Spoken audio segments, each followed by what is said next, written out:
And then if you just have a chance to see what we've been told, Reverend Tom Otieno is here, who's the Director of Missions at the All Saints Cathedral, obviously trying to get here early in the morning, and the city has been barricaded, right? Getting into the city, at least coming in from the Lavington side and trying to then get towards Valley Road and then out towards Bagathi. That didn't happen because it's been barricaded, right? It's been blocked. We've seen the meter-high wire fence around the entrances that would approach Parliament in any way. So it looks as though that was done overnight. And from what we are hearing so far, if you're trying to get into the city from Mombasa Road, if you're trying to get into the city from Valley Road, if you're trying to get into the city coming in from the Thika Superhighway, that is not going to happen at this point. So it's not just barricades, but it's security personnel at the same time that are turning folks away from the city. So you're not going to be able to get in at this point. So movement into the city via vehicle is not happening. And from what we see, getting into the later part of this morning, even by foot traffic, is not going to happen either. So that's what we're faced with. This is what we see on a day when a memorial for those who lost their lives in last year's protest is to take place for now. It's still in present, continuous, is to take place. And security personnel, police and others are on the roads dissuading people from getting into the city. And this is where we are. So we came off of our conversation before we went into the hour. We'll be joined soon by Wanjiru Gikonyo. She will join us virtually, who interestingly enough also was trying to make her way to the Standard Group Center, but was again stopped from getting into town that would allow her to do so. So she will try to join us virtually. So right now, before we continue this conversation, we're just going to have a conversation quickly with one of our reporters, our KTN reporters who's on the ground. Noah Kemboy is in the CBD. We'll hear from him so he can let us know exactly what is happening. And so we'll hear some words from him. Over to you, Lydia. That was not his portion. In fact, he said that it was his political opponents. Today, expectations of Kenyans is a peaceful protest protected by the law enforcement officers, and bad players talk about goons are not expected to be part of this. It is Kenyans expressing themselves. So that is the prayer this morning, Aseto. Very cold. Very warm, depending on where you are in the country.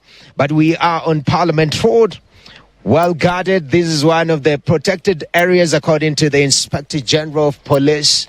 He said that our Kenyans should be very careful not to trespass protected areas. And that's why we are seeing this reinforcement at Parliament Road, making sure that it is well barricaded and protected by the law enforcement officers. But I've walked through town.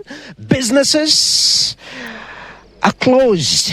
Okay, people are taking care just to make sure that there's no property destruction. I've seen many people have also posted their guards. So we have guards with rungus just to make sure that the buildings are well taken care of. But it's still early.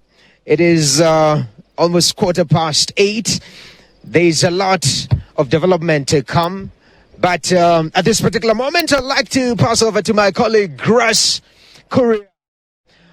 Grace, what's happening? Where are you in this city? Noah, good morning to you and our dear viewers. My name actually is Grace Nganga. We're coming to you live from the heart of the city, that is Nairobi CBD. And it is quite a dead city, as Noah said earlier. All shops are closed. Minimal of them are opened, but most of them are actually closed. Security is tight, heightened, as of course this is a historic moment in Kenya as we are commemorating the lives that were lost a day like this last year during the Anti-Finance Bill 2024.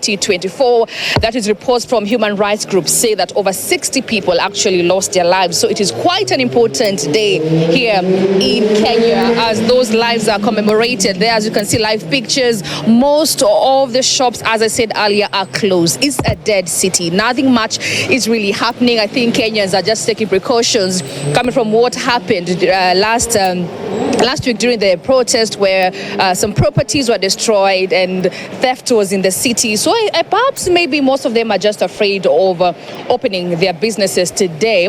But if my cameraman can also pan to the Kenya National Archives, what you can see there is like there are certain groups that are regrouping there. What we had earlier, we had whistles blowing. Maybe perhaps people are just ready for the event to actually take shape. As you can see, groups there had regrouped earlier, but of course, nothing really much to report for this morning, apart from saying that we are waiting to see how the day will unfold. Security is tightened in almost all corners. Remember, the National Police and the Interior Cabinet Secretary, that is Kipchumba Murkomen, say that they're not going to relent when it comes to ensuring that Kenyans are protected, whether the ones who are protesting and also the ones who are not going to be protesting. But also to note, most of these lines that you're seeing there, Matatu sector today, they're a bit reluctant. Most of them are not coming to town, Aseto. What we are noticing is that there are lines of people trying to commute from one place to another, but there are no vehicles available. Like I said earlier, perhaps precautions. Kenyans are taking precautions, just afraid of what really may transpire there today. But of course, from what we've heard from GenZs throughout the week, they're saying that their protests are going to be peaceful. They're going to be having peaceful protests. But that is just something that we are going to be looking keen into. Dead city here, nothing really much, but of course we are moving from place to place to see how this day unfolds. As I said, it's a historic day as Kenyans commemorate the lives that were lost last year during the anti-finance bill protest. And also keep my cameraman, be watching if you can just pan around here so that Kenyans can see how security is ready, tightened, just to ensure that Kenyans are protected. As I said, both protesters and non-protesters, the government said that. So those are live pictures coming in from KTN in terms of what's happening in the city this morning, and we see essentially Nairobi City is a ghost town. The folks who are trying to go from place to place, but there's heavy police presence, heavy security personnel presence there, dissuading people from getting into the CBD. We've seen the high barricades around Parliament area, and then also getting into the CBD is difficult this morning. We'll continue conversations as we give you updates about what's going on in the city this morning, but for now it looks like getting into Nairobi is going to be one tough feat to do, and we continue conversations here in the Situation Room with Reverend Tom Otieno, who's here, and then we're also being joined online by Wanjiru Gikonyo as our guest is our Wanjiru. Good morning. Good morning, Doug, and good morning to Pastor there who's with you. Wanjiru. I hope you can hear me. Yes, we can hear you. Thank you so much for joining us this morning. And I mean, it's unfortunate that you couldn't get here, but we understand the situation and that, folks getting into the city this morning is going to be a tad difficult. It is. I had really wanted to be there with you, but thank you for setting up this option. I was stuck in traffic for almost 40 minutes and realized that, yes, this might be the better option. Asante Sana for doing that. We've had a conversation over the last hour with Reverend Tom, obviously, that you may have heard, and we're getting to the point whereby things are getting, to the point where we're asking where should the conversation go, and I'm sure he'll reiterate that point as we get into the conversation, but just to hear from you that things have been simmering. They got to the point where they were at boiling point for some time, but they simmered and then here we are when things now have taken another heightened level. And although folks will be memorialized, we are also looking to say, where do we go from here? It cannot always just be friction. And that there needs to be a combination of both. So we'll hear from you first, Wanjiru. What needs to happen at this point to get us to the place whereby conversations then become action? Right. And yeah, thanks for that. And indeed, things have been simmering, and not just in the last 2 years, but over a long period of time, because definitely what we are seeing now is the predicted youth time bomb This was predicted and spoken about in policy circles. Government has generated policy papers on it. It has come to pass. And it's not just in Kenya. It's just that, and I think again in the previous hour, you are talking about the large number of, similar situations that have taken place in other parts of the world. In Kenya, of course, what we've seen different responses to these youth protests that have, over the last decade, really have been a hallmark of what you call democratic contestation. But of course, in Kenya, we've seen the posture that the state has taken has been one of using extreme and brutal force to demobilize the protest. And like you say, what are the issues that are driving this discontent, and then what should be done? And in my view, I think it's important to understand what those issues are, part of which is a majority of youth. Kenya's employed population or labor force is 85% informal. Now, with this high level of informality comes a lot of insecurity, job insecurity, economic insecurity, physical insecurity, insecurity in all forms of life. Therefore, we say that we have a good education. We are trying to get as many young people through the education system as possible, only for them to come out and be in the informal sector. Working in the informal sector means that they have to then face, depending on where you're set up, you're then engaging adversely with government. If it's the inspectorate of the council, they are on your case, harassing you. If it's government with this ad hoc taxation kind of things, you're then being touched. The little income you're earning is then being grabbed through various other means, as the government isn't really bothered with formalization as much as extracting the taxation, because formalization has certain privileges where you have access to credit facilities, you have access to opportunities. So there's a major disconnect when it comes to the youth that is based on structural reforms. And these are some of the things that Kenya Kwanza had actually talked about sorting out, dealing with structural issues, which are big issues, including land access, including the whole economic system, majorly also governance and corruption. Now, we know these things? We have talked about them over and over again. Maybe it's just the language that we change. What needs to be done?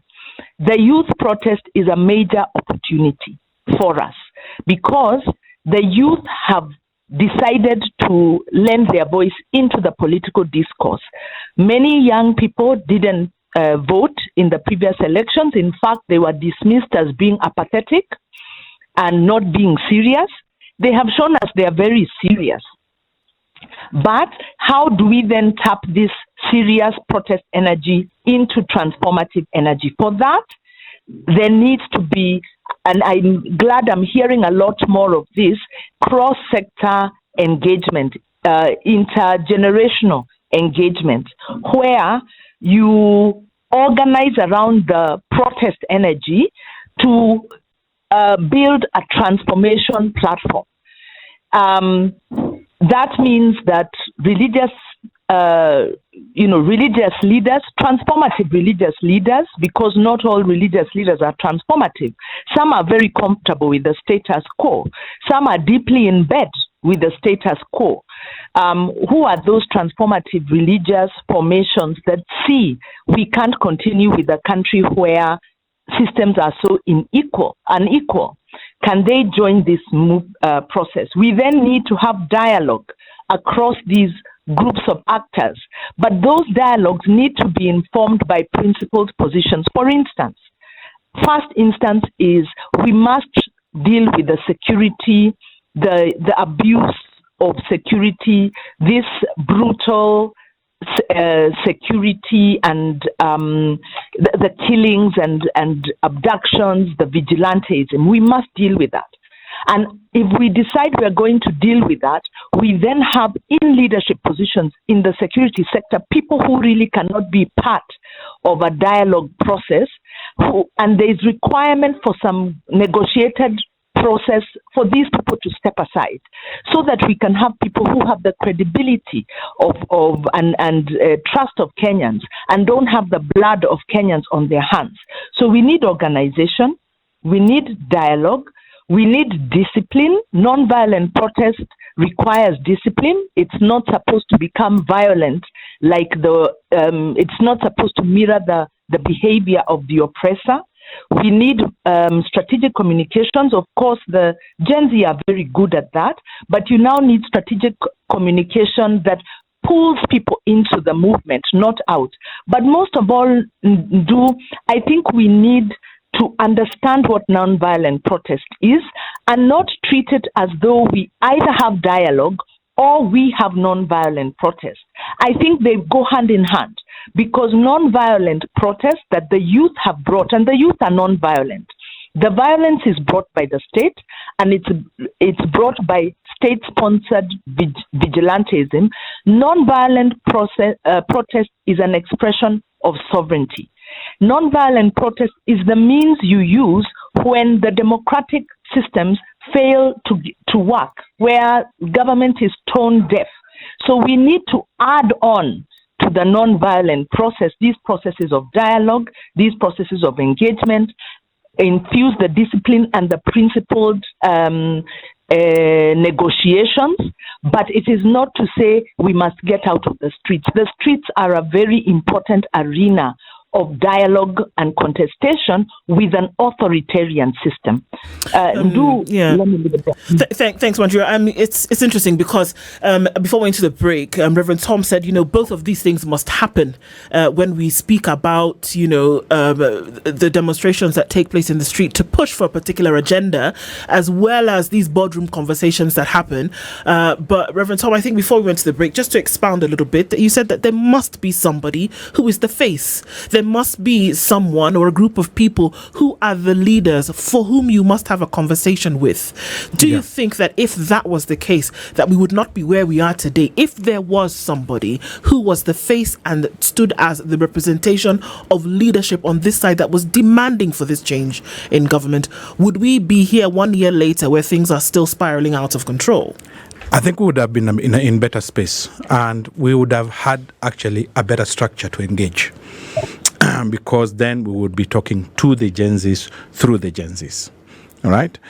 And we would definitely not be where we are. I think even as we demand, and we will continue to demand for implementation of what is obvious and what is our right as citizens, but that demand must come through leadership. And responsible leadership, at that matter, responsible, reasonable leadership that is not compromised. But that particular leadership is usually produced by a process. So GenZs must not run away from that. They must say, even though we said we don't have a face, we have now developed one. And we are ready for the casualties and the consequences of having some fall off. If you're a legit movement, you will definitely have some fall off, but most will not fall off. So they need to demonstrate to this country that they are ready to engage, and they're ready to engage at the level where we are calling them to come and engage. This country belongs to all of us, including them, and they're a big stakeholder, they're a big majority in this country. So one of the things that they must do to themselves for their own good is to give us leaders. You said that a leader needs to be tried and tested. You must pass through the fire. You must gain the experience. What did you mean? What I mean is, it is now time for them to put forward leaders. Those leaders will be tested. Through that testing, then the genuine leadership of the GenZs will emerge.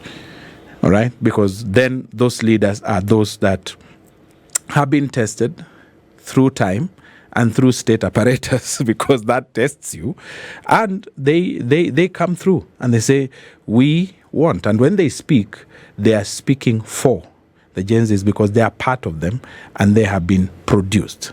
So you need to have street work but you also need to have boardroom work. And boardroom is not a place where you send people who are just going to yell. You have to produce caliber and pedigree that is able to engage. Reverend, when you have a trust deficit, where do you even start that engagement? And case in point, with the most recent press statement from State House yesterday in relation to today's protest, where it almost appeared the statements across board, it's us versus them. There is nothing like we have a collective responsibility. Let's talk to the rest of the country, or talk with the rest of the country. Last year, the GenZs, when they went to the streets, they were saying, we are leaderless, we are tribeless, we don't want leaders. It was very organic. And what they were pushing for on the streets, and the reason why we are actually having this anniversary today, is whatever they were agitating for pushed the president without leaders on the table to dissolve the cabinet, because they did want the cabinet because of few CSs who are basically vomiting on them out of the gluttony and all that. Then you had the finance bill that was withdrawn. Now, lately, when you look at the situation, how do you go to the table when you have trust issues where it almost feels like you're talking to a stone? Where do you start that engagement? The best way to get a stone to listen is to keep talking to it, and talking to it in a manner that it begins to engage. And the way that state will listen to you is if you do both. You send your people, your troops on the streets, but you are also available for engagement. When the president asked to engage last year, he came to X and there was no one to engage him. And I think that really was a big disappointment on my part with the GenZs, because I said, okay, no matter how bad you think the president is, he is the president at the moment. He is what we have. He is who we have.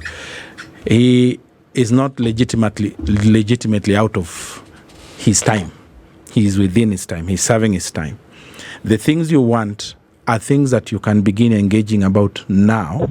And if you don't like him, then you can vote him out when the time comes. No, but Reverend, no, on the Express, he actually engaged with the GenZs. And there were people in that space who are raising very critical issues, and he was taking note. And there's some, to some extent, he kept asking, "Can I get your number?" Whatever you are suggesting is very, very critical. Yep. There was that engagement, although it didn't have a leadership, but the engagement was there. Now, how do you then follow up? See, those are now the issues where now leadership is important. So yes, you engaged. Whoever you engaged with, however amorphous that engagement was, there was legitimate issues raised. Where is the follow-up? And yes, the president bears blame for not having implemented to expectation, because what was being asked was very clear. When he dissolved cabinet, he returned most of it back. Okay? Yeah. And basically now went out and made a political arrangement with ODM. These were not the things that the GenZs were asking for. So he bears blame for that. However, who is to engage him? Who is to tell him, this is not what we asked. We are coming back to the table because you promised us X and you delivered Y. We did not ask for Y. We asked for X. So for me, there is no running away from leadership. Even if that particular leadership doesn't listen. In fact, it gives you opportunity for continuous, consistent engagement and building consensus on things you can get. All right? When people engaged with our second president, Daniel Arap Moi, they recognized that it wasn't easy to get anything from him. So what did they do? They kept talking. Much to the chagrin and annoyance of the president, they kept talking. He thought he could ignore them, but they did not keep quiet. Okay, so who was the follow-up? If I make a promise to you, Yes, If I say, and we're going to bring in Wanjiru in as you take that answer as well, Reverend Tom, we'll start with you. Yes. If I make a promise to you, as the president did, that I would listen to you, and that certain things that you said you were going to do, yes, who's to follow up? It is the leadership to follow up. Okay.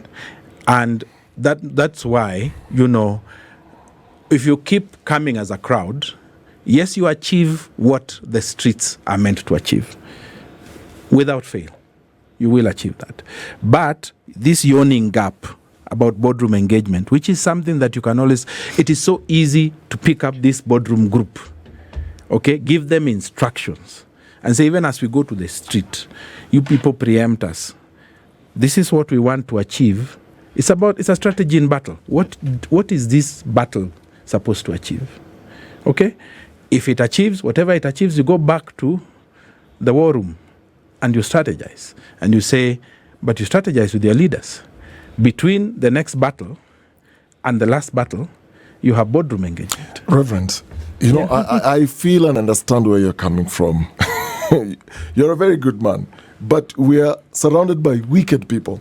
The thing is this, when the GenZs went out last year, even to show signs of goodwill, even from that engagement on X, yes, with everything that the head of state said then, coming out then to say, in terms of follow-up, coming out and say, well, last week I was on X, and this is what the young people are saying. I noted A, B, C, D.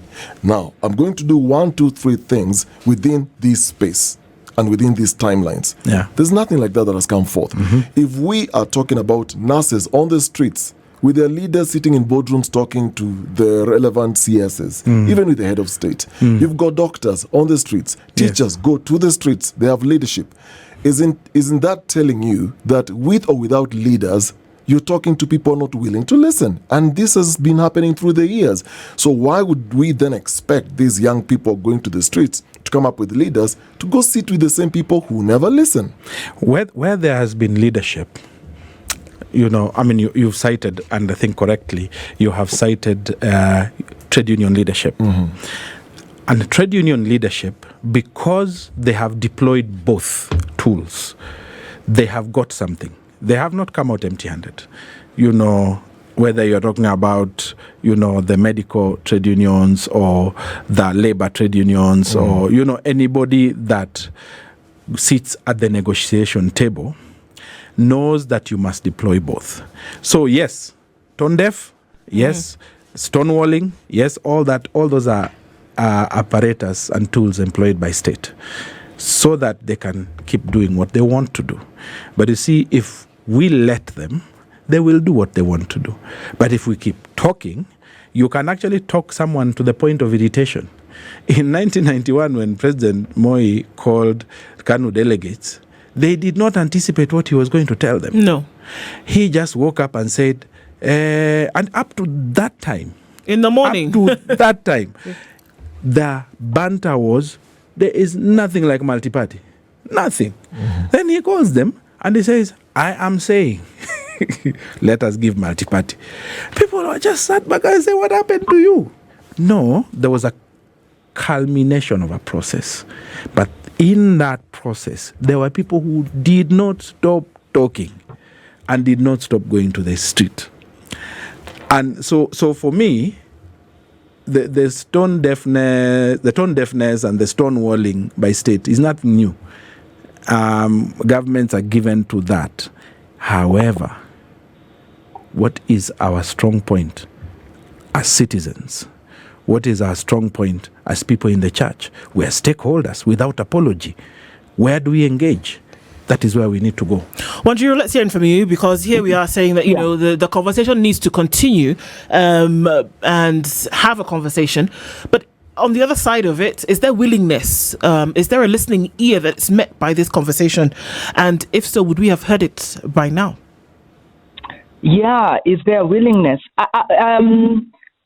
I want to respond to that, but maybe if you can allow me to respond to the point that Reverend Tom was making about this missing link, where the GenZs, and I'll call them that broadly, like you say, they are leaderless. They are moving in an unstructured manner. Then we don't quite understand how they move. So maybe even calling them GenZs isn't right, but that's the collective term we use, that the GenZs need leadership. I think I find that argument a bit contradictory, Reverend Tom, because on one hand, you're conceding that the GenZs gave their list of demands, and they did this quite quickly. And I can't remember whether it was before July 25th or at some point in August, where they did issue a list of demands, which included the leadership, removal of compromised leaders, and there was another of agenda items. Again, none of which are new because they are basic governance demands. And as a result of that, the president then dissolved the cabinet, and they withdrew the finance bill, or he didn't assign to it, and then he reneged on all those promises. So when you say there isn't leadership, I argue there is. There's a different type of leadership in that the Gen Z move differently. This is a generational shift that we are witnessing. Rather, the discussion has to be about how do you tap the way the Gen Z move and operate into political, maybe sustained political momentum, and into that transformative energy.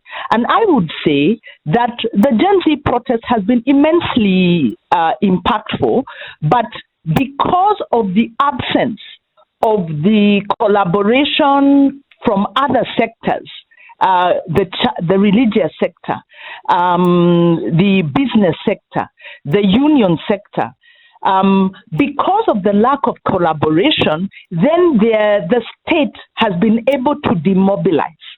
So I think I would like to challenge Reverend Tom, while appreciating the great role that they played.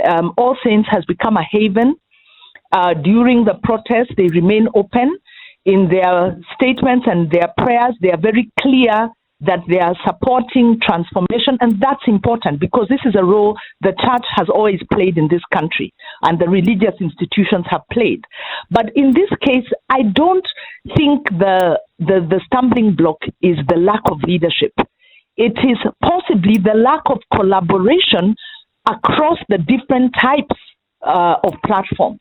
So I would say we must recognize the Gen Z protests as their way of forming and organizing, which is fast, it's agile, it's high energy, it's very impactful, it moves very quickly.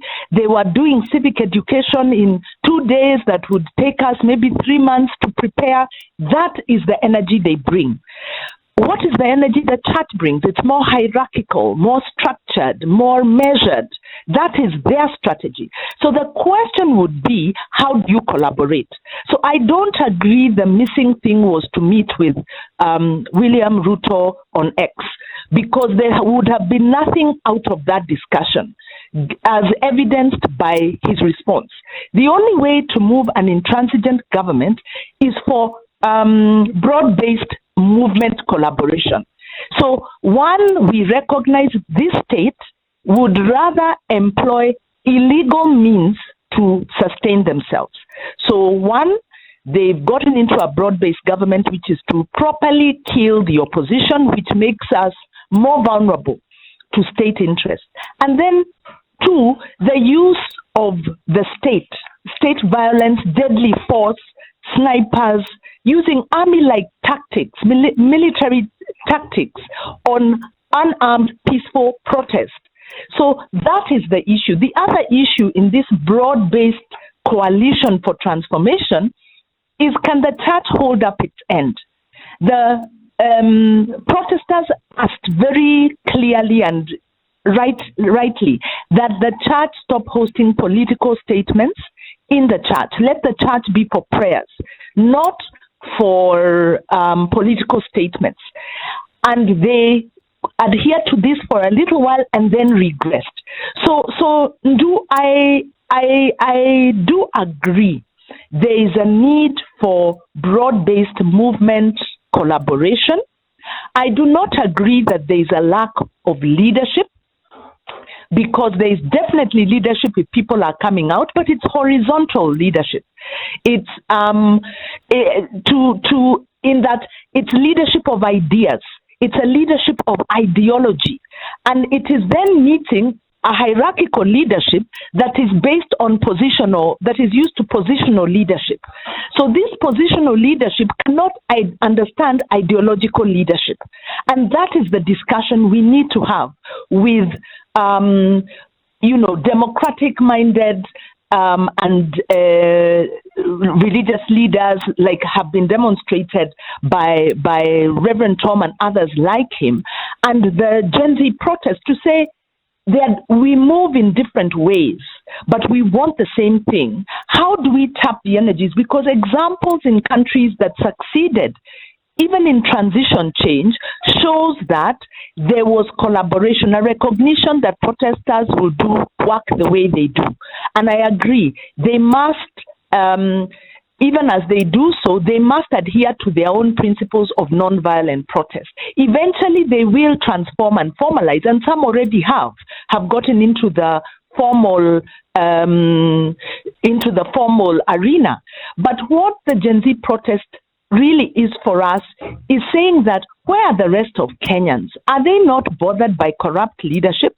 Are they not bothered by state violence and abuse? Are they not bothered that politicians are arming militia? We are back actually to the 1990s. That time it was state-sponsored ethnic clashes. Now they are not able to get state-sponsored ethnic basis for mobilizing violence, even though some are trying. So they are trying to infiltrate the police in ways that are very dangerous, because this is really the foundation of political instability. Are we saying that until Gen Z have a formal leadership, the other religious or the other civic actors will not act on this decisively? So I would say, and I'll just reiterate again, we need positional leadership to embrace the horizontal ideological leadership of the Gen Zs and recognize that we are moving on issues and we need to build consensus around the issues. The Gen Z put out their issues. In my expectation, what would have happened is civic actors, religious, business people, civil society would have sat with those issues, organized around that, and invited the Gen Z into that space. I believe Gen Z would talk to civic actors, even if they won't talk with government in the first instance. So let's not try and force Gen Z into hierarchy. Even in the workplace, they don't work well with hierarchy. Even in the way they run their lives, they don't work well with hierarchy. They move in a different way. Possibly that is what enables them to survive and to thrive in a radically different world where hierarchy means less and less, and we need very adaptive leadership, very adaptive ways of working, thinking, and doing things. So I feel we are having a philosophical difference with how we move and see the world, and that should not stop us from dialoguing around the issues that we collectively know our country needs, if we are to prevent the decline into a scenario like we saw in 2007, because unfortunately this regime and some of the actors in it were perpetrators in the previous. Others were actors and were students of those who are perpetrating post-election violence. They are using the very same tactics and taking us back 20 years and really undermining the progress we've made over the since we moved into multi-party and since we moved into the Constitution of Kenya 2010. Thanks for that, Wanjiru. We're going to hear from Reverend Tom in just a minute, but just taking your eyes to what's happening in the middle of the city. In Nairobi, we're seeing a few groups formed here and there. Interestingly enough, nothing much happening. They've been allowed to congregate at some level or in some way or another. We're also looking at live pictures coming out of Mombasa, whereby interestingly, motorcycles, people chanting, walking in the street, are walking alongside police and security personnel. We see some helicopters over space in Nairobi as well. But for now, it just looks like folks are trying to make their way walking into the city.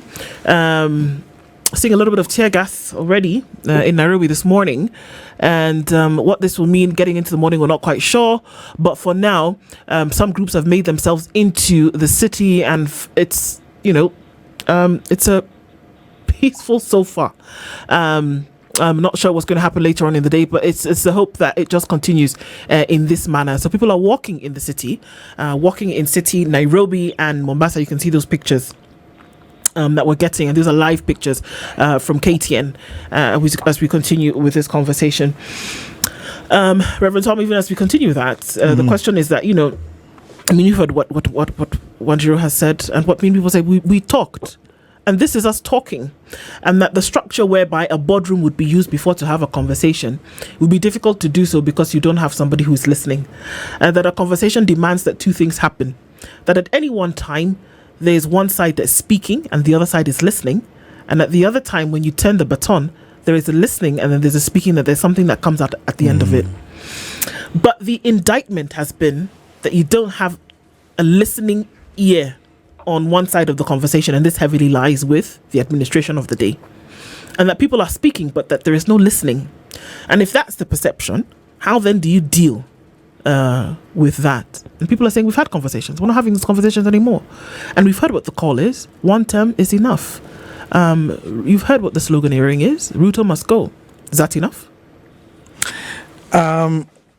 It would be enough if people are willing to wait until the one term is over. My reading of the situation is there is impatience, and that call is beginning to sound like half term. Okay, which is for me then borders on very dangerous ground, because then you're dealing with not state capture, but you're dealing with, can very easily go to the brink of state failure. So what needs to happen between now and the end of the term of the current president is there must be organizations and formations. And I appreciate, looking at the conversation on social media, the GenZs are trying to organize themselves around certain older politicians. And names have been mentioned and things like that. I am glad that there is a recognition that you cannot engage without leadership.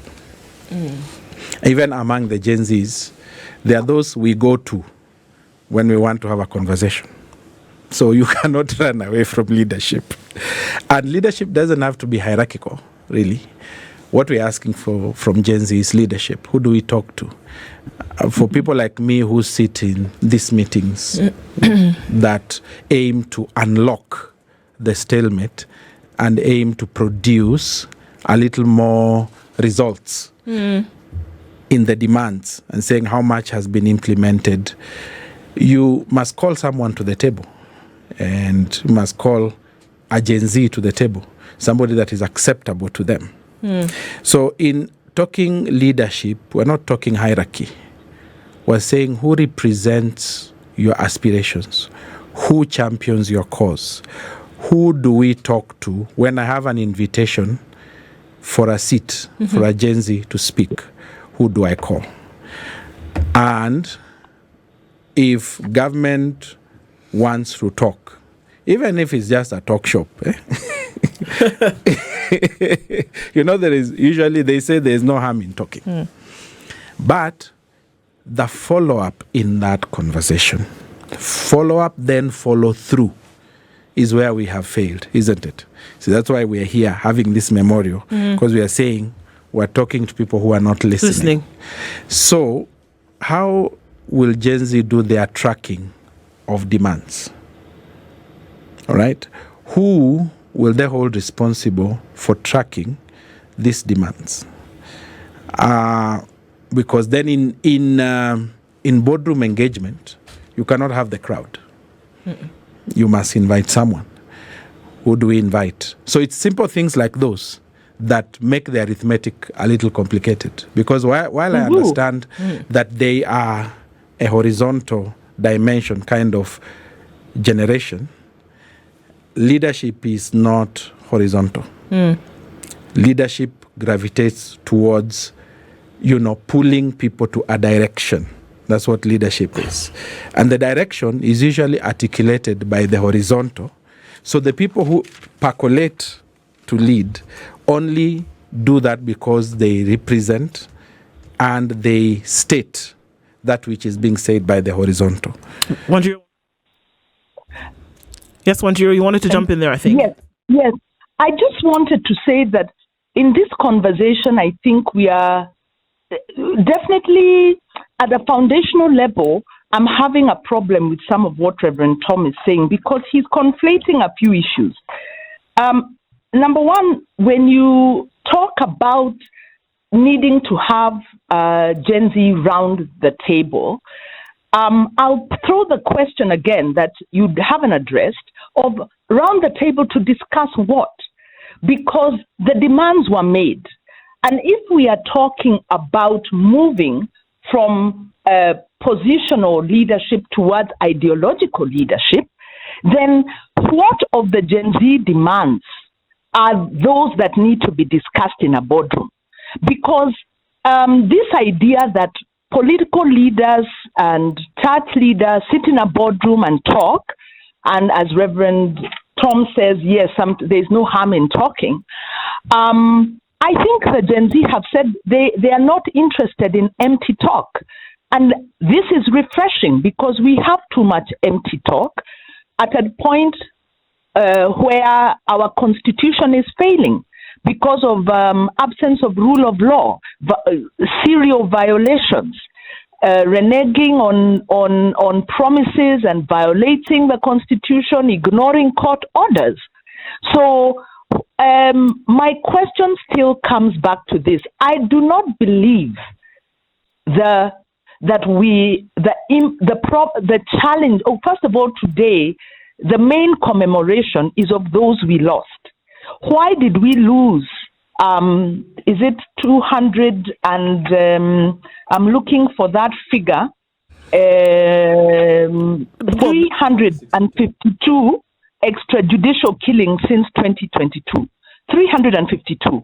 So I believe that's what today is about. And then the question becomes, why have we lost these numbers when the right to protest is entrenched in law? We've lost them because we now have a very militarized police force that are using deadly force, that are using military tactics on civilians, that are demobilizing a space and are using violence to wreak fear into the lives of Kenyans. That's the discussion. Okay, so, at this point, Wanjiru, I want to... So rather than say there is a leadership deficit, I believe there is an ideological deficit. And that is, I think the religious, the formal, the older generation of civic actors need to engage with the Gen Z on a basis of ideology, not on the basis of positionality, because positionality has been co-opted. And the Gen Z are right in that, including the church leaders. Many are then co-opted. I want us to take a break, Wanjiru, because I want us to cross over into the city for just a minute so that we can get, we're seeing that actually some of these leaders that we speak about, for whom people are coalescing around, are actually in the city this morning on the street. And let's hear, because at this point we patch into, I believe it's what Eugene Wamalo and Kalonzo Musyoka who are in the city. Lydia? We are here to observe this day, the 25th of June, when we lost our children to police brutality. I think I just want to reiterate that this day is a very special day for Kenya. It's a day that the least that this government can do is step back and let Kenyans do what they want to do today, to mourn their children. It's very unfortunate that the government would want to dictate to parents, to brothers and sisters, how they will mourn their children. A government can never do that. That is the voices of opposition leaders led by Wiper leader Kalonzo Musyoka, DAP-K leader Eugene.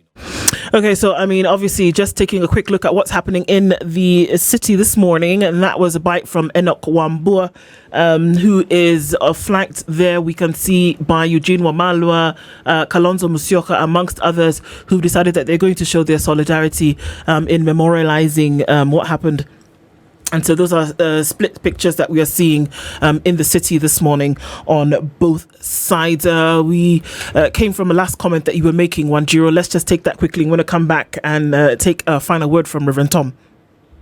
Yes, I was just going to say that in the past, the likes of Reverend Joya embraced the principle of non-violent protest. And we must recognize that it has a place. And we shouldn't take a very pacifist role to say, let's get to the board, that, just because you have horizontal organizing in the non-violent space, that those issues can then not be taken up by the formal institutions. So I feel that argument is erroneous. And then a Gen Z doesn't have to be around the table for the church leaders to say we cannot condone warmongering and mobilization by politicians of violence. So I think a big missing link is lack of leadership in the formal civic sector, because they are not filling that gap that the Gen Z aren't able to occupy while Gen Z are on the street. The other thing is this idea that it all happens in the boardroom. Our constitution vests sovereignty in the people of Kenya. This means exercise of direct sovereignty. This is what we are seeing being exercised. So, Reverend Tom, please, let's take a model in line with the times and not try and force Gen Z into an old model of engagement. They are out. They are formed. Yes, some of their positions are not fully aligned, but the broad principle is that they want good governance, which is implementation of the Constitution, which we all want.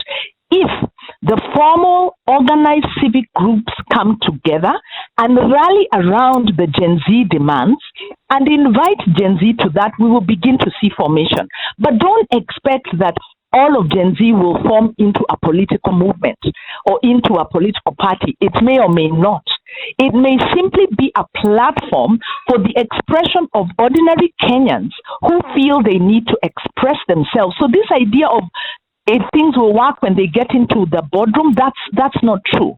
That is really a misrepresentation of the issue, that the challenge that is facing us, which is we are dealing with political impunity and a political elite which will do at nothing, including mobilizing youth who are unemployed, poor, and disenfranchised to wreak violence on other youth, including beginning ethnic political mobilization for warmongering, as some of the politicians have done recently. We are dealing with a failure of the institutions of oversight that were supposed to deal with this. So these are the issues, in fact, that even church leaders should be out on the streets protesting to say enough is enough. We are tired of talk when you talk and then the next day you have even higher levels of violence against citizens. So we are in a critical point where we are seeing a major reversal of our democracy. And part of the problem is that some of the religious institutions have aligned so closely with the state that they are afraid to rock the boat. Nobody says that a political leader must finish their term. If they violate the basis on which they are elected, for all intents and purposes, they should be removed. And if we had the means to impeach the president as citizens, William Ruto would not be in office today. We have the ability to impeach governors. We have the ability to impeach MCAs and members of parliament. So the problem that we have is we haven't been activist enough in championing and demanding compliance with the Constitution.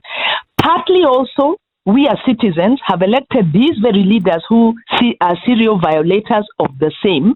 And these are the questions that we would need to sit down. Rather than say Gen Z lack leadership, the question is, what have we done with the issues that Gen Z have brought forward and paid for, with the lives of 352 who have been killed in one way or other, demanding better governance. So I think the baton falls with us as leaders to pick it up and move in our spaces to create the change and to promote the culture of non-violent protest as a legitimate means of negotiation, recognizing that political instability only comes when you have a militarized police force, when you have vigilantism within the political sector.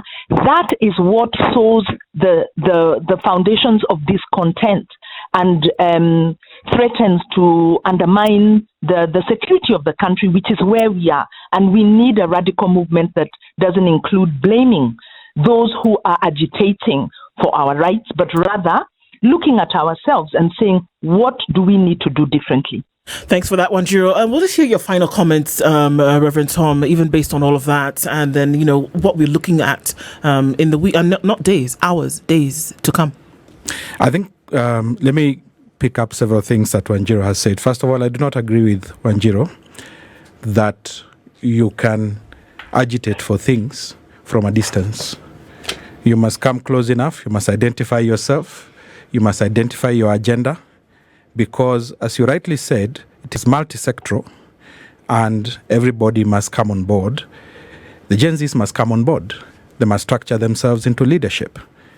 If they are going to be a serious bargaining group, we cannot keep on having them, agitating from the street only.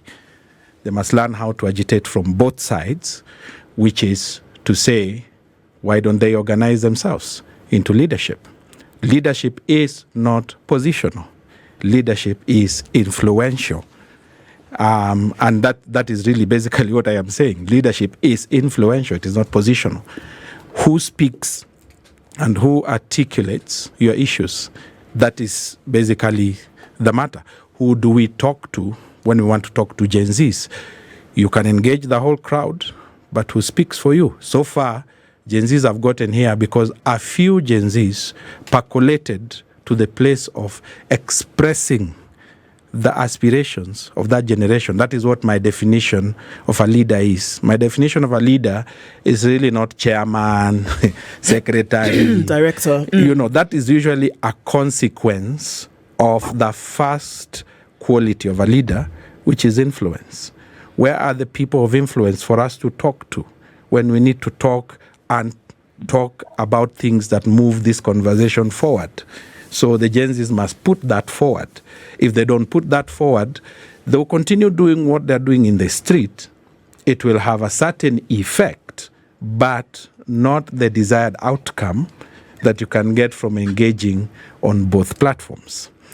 Secondly, about church leadership and how the church should engage, you have a point to make when you talk about church leaders that have been close to state, too close for comfort. But that's not everyone. There have been those who have taken on state. Now, when you bring in the likes of Timothy Njoya, David Gitari, Manasseh Kuria, Henry Okulu, those people engaged both in the street and in the boardroom. What we saw in the 90s, them being clobbered in the street and them going out to the street, was only consequential in terms of effect because they also engaged in the boardroom. So the thing that we must perfect is the act and the art of influencing change and influencing outcomes with minimal casualty. I'm afraid that if we keep on putting out protests and we don't interrogate what it is that goes wrong, we only interrogate outcomes. What is it that breaks down every time there is a protest? Does it have to come to tear gas throwing, bullet firing, stone throwing? Can we interrogate the core of that? Can we, enshrine principles like command responsibility? which have been enshrined? Can we look at things like protester responsibility that have been enshrined in that space? If we don't do that, we'll get this conversation stuck. But how do we have this conversation where everyone is on the table? I will not stop saying that, as unreasonable as it sounds, because working with this generation has taught me you have to challenge them for them to get into certain spaces. Excusing them for not getting to it is not the way that you're going to help them. You're going to help them by mentoring them into those spaces and bringing them on board and telling them, this is your seat, sit here and have this conversation with us. So I agree, there are different generations. I agree, they have chosen to engage differently. But as to whether that is going to influence change in a manner that is efficient is really out there. And we can keep having this commemoration, which I believe in. But what is the outcome? And how do we influence that outcome? And my challenge to the GenZs remains, and I've always said it and they know it, you must give us people that we can talk to. We want to thank you very much for being here this morning, to share and for the time that you took to do that, because this, again, is one of those conversations that is not going to end now. This discourse must continue, and the ways in which all of this can come together to get to the point where people are still crying for a better Kenya. Reverend Tom Otieno, Director of Missions at the All Saints Cathedral, thank you for being here this morning, sharing your insights. It's not the last time. This will definitely continue. Wanjiru Gikonyo, thank you so much also for joining us in this conversation. The day is long and the conversations continue, but we want to say thank you at this point. This is the Situation Room, the only way to start your